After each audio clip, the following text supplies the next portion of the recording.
Welcome back to Battle Cage. My name is Saif, and I'm coming to you with the final picks for tomorrow's event. Moicano taking on Duncan live from Paramount Plus. Let's get this popping. Now, since we've last spoke, there is a new addition to the card. There is a UFC Fight Night edition, and I believe it's going to be the very first fight. So it's going to be Kai Kamaka returning from the regionals, returning from PFL back to UFC. He's taking on a newcomer, a debutant, Dakota Huracan Hope. Welcome to the UFC. Welcome back to the UFC, Kai Kamaka. So let's break this down. Let me see if I have the stats for this. So I'm going to use between UFC, between the ESPN. I love the ESPN fight card. Gives me all the statistics that I, pretty much need.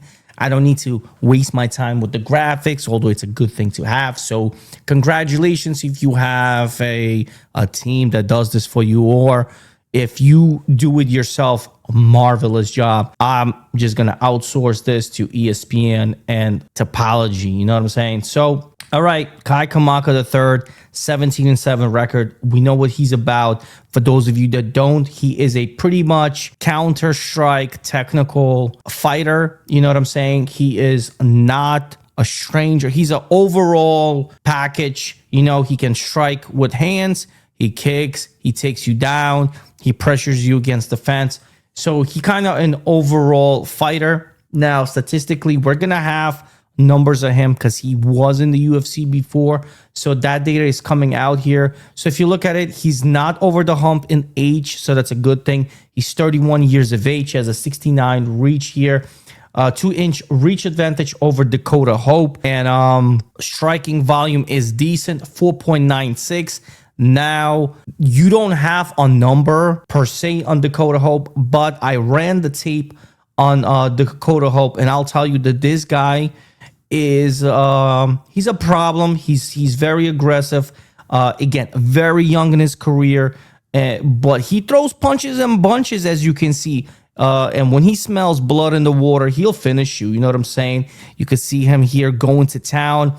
The volume is there. So as good as the volume is for what is it called, for Kai Kamaka, expect similar numbers for Dakota. You know what I'm saying? Again, not afraid to throw in with you. He can be technical. He can grind it out. As you can see, ground and pound. He's very vicious and he's very explosive. So the tape on Dakota is actually very, very good. Not disappointing at all. And the plus line is absolutely enticing. I'll say this. It is very enticing. And the reason I say it's enticing, because if you run the last five fights for Kai Kamaka, the Fighting Hawaiian, so he has a split loss against Brandon Lockney, which is not a bad loss. Has a TKO win on Tough Enough. If you're not familiar with Tough Enough, it's very, very regional and it's very, very green. Lots of amateur fighters are out there. So he gets a TKO win over there. And then he has a decision win there. But then there's a troubling loss to Diego Brandao, a split decision loss on the regional. And it is troubling when I see things like this, because he's a very seasoned fighter and he's losing to a guy that is no offense to this guy, but 38 years of age, 32-22 record. I don't think you should be losing to a fighter like that. And now you're in the UFC. You know what I'm trying to say? So again, I actually have lots of respect for Kai Kamaka. I do like what he brings to the table. I like that Hawaiian spirit that he got in him. But believe it or not, I will be picking the debutant here, Dakota Hope, because I believe he's coming here with more urgency, with more hunger. I'm not saying that Kai Kamaka is not. He is actually. He's going to come in with a lot of a lot of weight on his shoulder. He wants to, stay in here. They're probably gonna give him another fight regardless. I will put the UFC face-offs right now up, so we'll get to see how these guys squared off. You know what I'm saying? But yeah, run the tape. Run the tape on Dakota Hope, and you're gonna be surprising. You're gonna be surprised on how much you're gonna like Dakota Hope. You know what I'm saying? And we're all gonna hope if you're gonna partake in this, wager, if you're gonna want to take him money line, there is a bit of a size discrepancy for Kai Kamaka, so that's evident on the face-offs. You can tell, but from overall explosiveness, Dakota Hope really holds his own in here. The reach advantage is going to help Kai Kamaka to keep the counter strikes coming in clean and do what he usually does, and win a point system here. There's not going to be a finish from Kai Kamaka, so if he's going to win, it's very, very likely by decision, because I don't think Hope is going to be easy to finish. But if there is going to be a finish and a crack, I do see Dakota Hope getting the job done. He's very explosive. He comes with punches and bunches. You know what I'm saying? And yeah, I like the tape on him.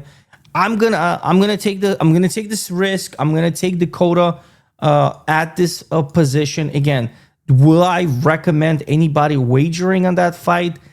That is very hard for me to say. You know what I'm saying? Like, I don't want to be that guy that discourages people, but I also want to be that guy that's going to give a decent warning. So I will be taking the debutant, the Huracan Dakota Hope, in my picking. As you can see, the pick is in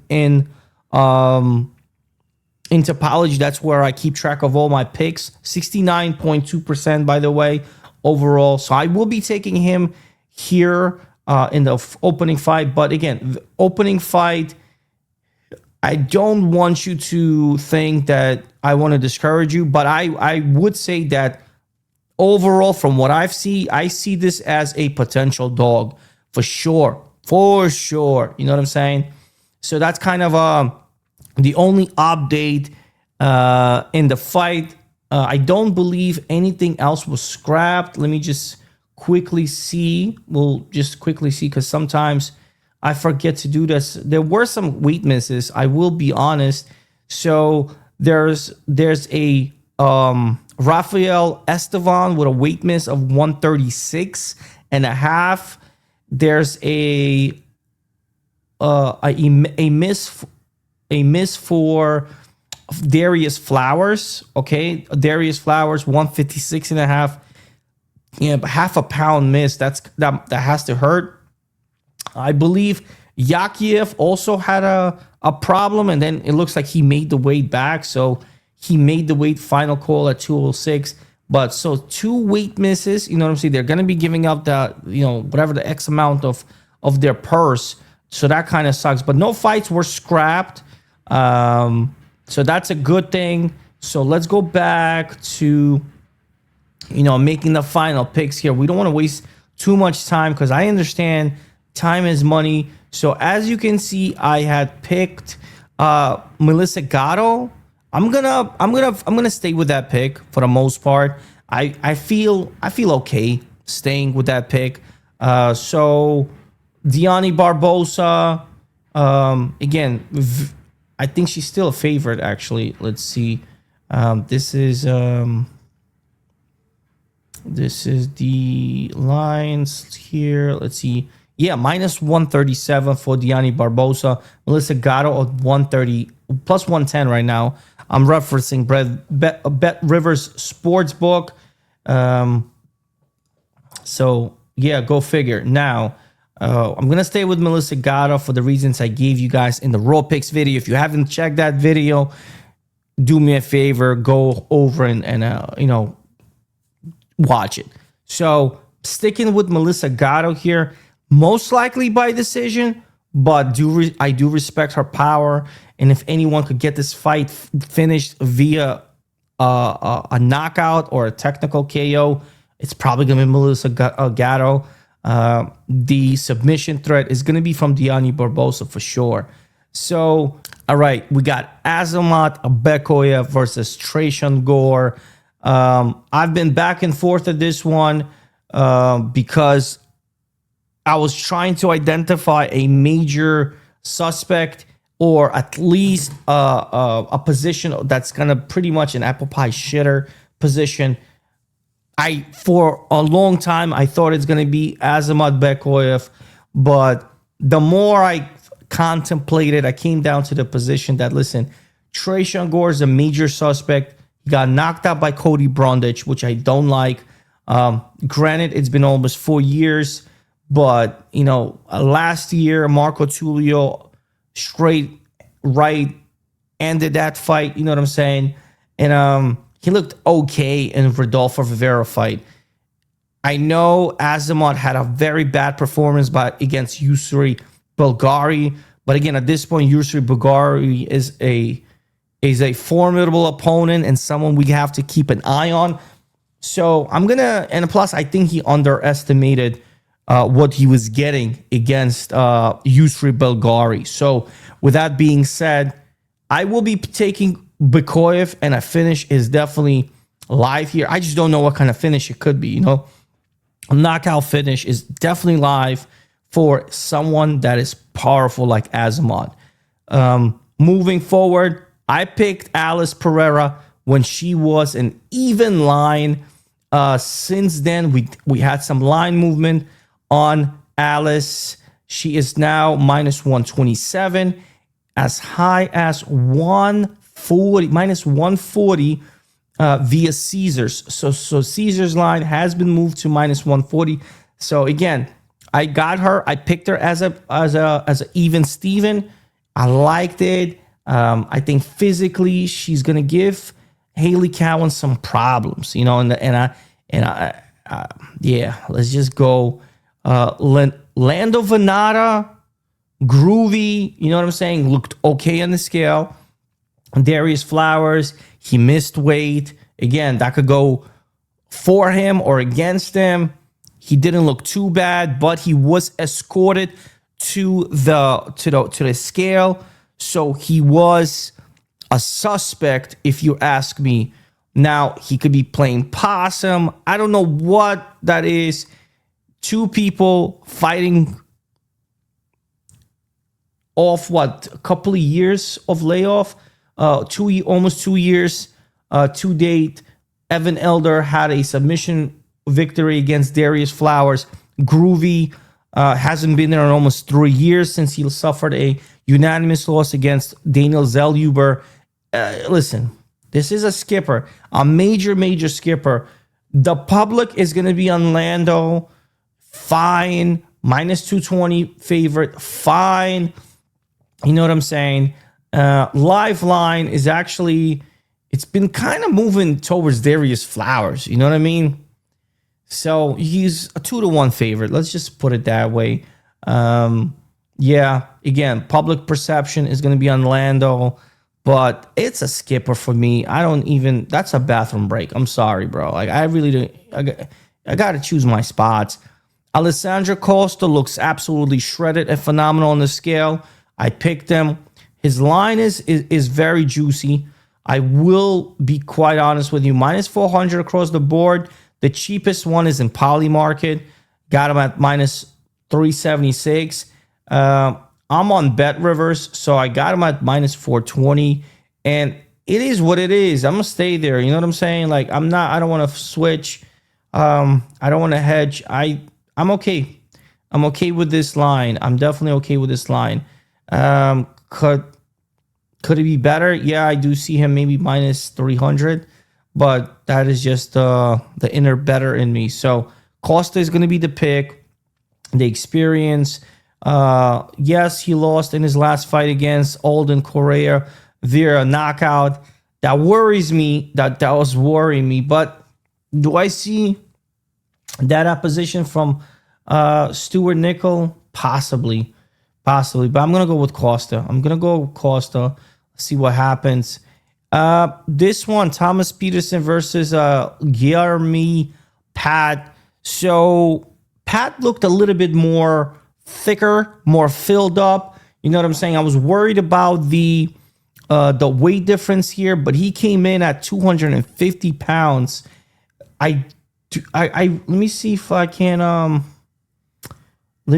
I can see his weight in his last fight. I think he was much lighter. I could be wrong. Hold on a second. Just bear with me. Okay. Let's see. Guillermo Pad. So look at this picture. So he's very, very shredded and lean here. You can see the veins. I didn't see that today because he looked much bigger. I think it was on purpose, and the purpose was not to get bullied by Peterson and to be able to, like, have his weight advantage as well. So his fight against Alan Frey, he came in at 238 pounds. So 12-pound difference. That is significant, again, because Peterson is a big boy. Peterson is 250. You know what I'm saying? So yeah, I'm okay with this weight gain for him. I think it's a smart weight gain. I'm gonna stay with Pat. I picked him. I'm gonna stay with Pat here. My confidence on him is actually a little bit better. Seeing him a little bit bigger. I'm used to seeing Pat, more muscular, but it's okay. I think this is a smart move. Gain the weight so you can, be on par with Thomas Peterson. Thomas Peterson, usual flabby, body. I'm gonna go with Pat. Let's see what's going on with the line. The line here, it's pretty much stayed pretty much there. In fact, it moved. It got Pat at plus money at certain books. FanDuel got him at plus 100, plus 104 Poly Market. Besides that, plus 105, plus 105 Caesars. Everywhere else is pretty much even. I'm gonna stay with Pat, but it looks like there is some movement on Thomas Peterson. You know what I'm saying? And the path is there to, hump wrestle Pat and get him to the ground, because Pat is more of a striker than anything else. But let's see. I hope the weight gain works there. Listen, I've been on Jose Delano. I'm gonna stay with Jose Delano. I even saw an interview with him. I like where his head is at. The line has moved. By the way, this is one of the biggest line movements. There has been a major line movement on this one, and that one scares me. minus 400 to minus 300. That is from FanDuel. That is a big money move. You know what I'm saying? Where else? This one, right? On Kalshi, minus 300 to minus 277. Again, line movement is happening on this one. Everybody's chasing that dog. Minus 420 to minus 335 and Bet Rivers. So, but I'm going to stay there. That's fine. That's fine. I'm not afraid. You know what I'm saying? But I guess people like Robert Ruchala. They like what he brings to the table. And that's fine. Again, everyone is entitled to their opinion. I like the overall approach from Jose Delano. Punches and bunches. Pretty good. You know what I'm saying? Like what I see. It's fine. It's okay. It is what it is. So let's continue. Alrighty. Tommy McMillan. Yeah, now I really see why he's one of the biggest favorites. Physically, he towers Milano. I mean, very, very imposing figure. 6-footer, 5-inch reach advantage. Yeah, man. I mean, he got to win, right? He absolutely has to win. The line is not playable. You just gonna be like, yo, will he kill this guy? Because looks like he's submitting everybody and their mother. Did go to decision against David Goyen in a contender, so that I see a finish, bro. The under 1.5 is probably the best play in my opinion. But anyway, there's some rumors on Manolo, Ziccini, D'Angelo, Venezano. Hey man, he got hard, but I heard he had a left shoulder injury, and I don't know if I was bugging out or not, but it's noticeably much smaller than his right, so he's pretty much going to be fighting like almost with one arm. I don't know. It looked kind of weird. Comment in the comment section if you think I'm bugging out. I picked Rafael Estevan against Professor Finesser. I don't want to switch it, do I? I will tell you the face-off scared me a bit. I actually like the way. Yeah, and this is why maybe. Let me go right here. This is the Delano fight. So, where Ruchallo crazy, right? He looks crazy. He's a tough son of a gun. And the way he just like looking dead at Delano, I don't know. Do I want to switch? I haven't decided yet. A live play, bro. A live play for sure. If you're looking for a hedge, Ruchallo live play. I'm gonna stick for Delano for now. But you see this? Maybe some people like, oh, they saw some shit. You feel me? You know what I mean? Anyway, all right. This is the fight that we're talking about. Look at the McMillan. Like, I mean, he is a big boy. He's a big boy, and I mean, Zacchini's not backing down, but there is definitely a concern in his face. Yeah, so he's talking mad shit to him. Apparently he knows Sugar Sean O'Malley. They're gonna, he got them the look, got the swagger. Now, here's Ethan Ewing, and this face-off scares me. I'm not gonna lie to you. This one here scares me. He looks bigger. He looks more confident. He's looking directly at Estevan. He's game. That's all I'm gonna say. One thing about the Finesser Professor, he is game. Let's look at the line movement on Ewing. Yeah, there's been movement on this guy. There's movement on Ewing. Depends on the book. There is movement. Some, like for example, Caesars is crazy. They had him at minus 110. It's now minus 150. That's a considerable movement. They're not alone. Bet Rivers the same thing. Caesars the same thing. Betway the same thing. So listen, there's some books that did that. You know what I mean?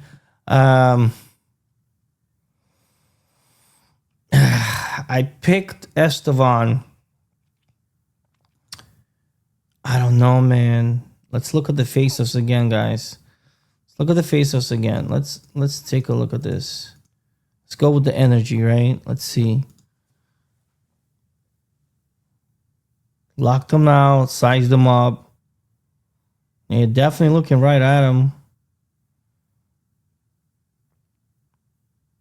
Look at that. Ewing is a character. All right, you know what? This is tough. The undefeated, will it go? You know what? I'm going to stay true. I picked Estevan. I'm going to stay with Estevan. You feel me? I'm going to stay with him. I won't be the flip-flopper. All right, Abdul Rahman Yakiev. This is that Yakiev guy. Very confident in himself. Yeah, he is one of the biggest favorites of the night. You know what I'm saying? One of the... Man, it's crazy out there. So he is...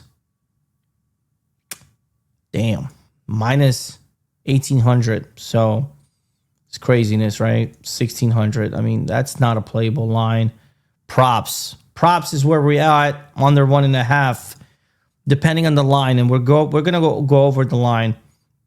Yeah, we're gonna stay with Yakiev. So, Baby Shark Gang, let's stay with it. She looked absolutely phenomenal on the scale. And again, I'm not trying to be a simp or anything like that, but man, A1.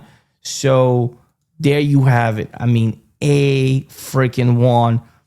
Top peak physical condition. I don't think she's undersized here. I think she's going to be faster. You know, obviously the ground control for Kakara Verna is there. It's real. But Baby Shark gang, let's go. And Baby Shark is a dog. Okay, not a big dog, but still a dog. And we're going to stay there. We are going to stay there. Baby Shark actually opened up a favorite on certain books, and she got out to a dog here. But I'm still going to be on Baby Shark. Let's go. Tabitha Ricci. Take us to the promised land. You feel me? Yeah, we're going to be with Ricci. Now, this one, I did not make a decision because very, very hard. I told you guys I'm going to come back with a decision, and I am. I'm going to go with the problem. I'm going to go with Chris Duncan. He's a 2-1 favorite. You know, he's on the upswing. So we're going to stay there. The line has come down. And that's very important in this one because he was a 2-1 favorite. He's now minus 148. And this is FanDuel. And look at Bet Rivers. Oh, man, what the hell did I do? Sorry. Look at Bet Rivers. Bet Rivers got him at minus 167 from 200 because there's so much opposition coming for him. Renato Moicano he's a dog, right? Let's just say what it is. He's a dog, and it actually breaks my heart picking against Renato Moicano, and I really don't want to pick against Renato Moicano, right? But you know, the age is a factor for me, and at the end of the day, what really came down is like, what is the biggest obstacle here? And the biggest obstacle is going to be him absorbing power shots because we've seen him vulnerable in situations where he's getting his face hit, okay? And that's where Duncan shines, okay? Now, the line is now more appropriate than it was before because it was very disrespectful, 2-1 favorite against Moicano. I'll be honest with you. Now, the public perception, 67% is with Duncan, and that 33% that's going with Moicano, those are not just, you know, die-hard money Moicano fans. There's a lot of casuals in there, I will be honest, but some sharp money action coming on Moicano. So to move this line from minus 200 to 167, it does take some money, guys. And that's fine. The cheapest line on Duncan, and this is literally in almost 24 hours, right? From yesterday to today, from 186 to 148. That's a big swing. And perhaps they saw the scale, right? Moicano, top shape. I am not gonna lie to you. Moicano came in top shape. He's an excellent jiu-jitsu practitioner, and the opposition is there for Duncan. But I'm gonna go with the hungrier fighter. Gonna go with the one who's there. You feel me? So let's go with Manny Moicano. I'm sorry. Let's go with Duncan. But I have the utmost respect for Renato Moicano, and I will not be betting this line. I will not be betting Chris Duncan. I'm just telling you this right now.